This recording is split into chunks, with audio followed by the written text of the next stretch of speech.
নতুন বছর আমরা কত কিছুই না প্ল্যান করি, কত প্ল্যান মাফিকভাবে জীবন চালাতে চাই।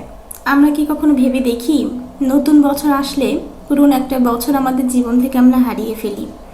দেখা যায় যে বাবা মা যারা আমাদেরকে ছোট থেকেই মানুষ করেছে তাদের কিন্তু একটা বছর বেড়ে যায়। আপনার জীবনেও আপনার বয়সটা একটা বছর এগিয়ে গেল। এক নিমিষেই যে কাজগুলো মা করতে পারতো সেই কাজগুলো মা কিন্তু এখন আর করতে পারে না। বাবা প্রায় সময়ই অসুস্থ থাকে।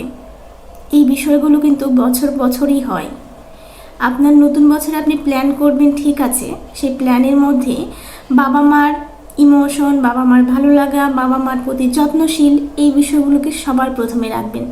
প্রায়োরিটি লিস্টে সবার প্রথমে বাবা মাকে রাখুন, তারপর আপনার হাজবেন্ড বা ওয়াইফ এদেরকে রাখুন। বাবা মা চলে গেলে না সেই সম্পর্কটা অন্য কারো সাথে আর হয় না।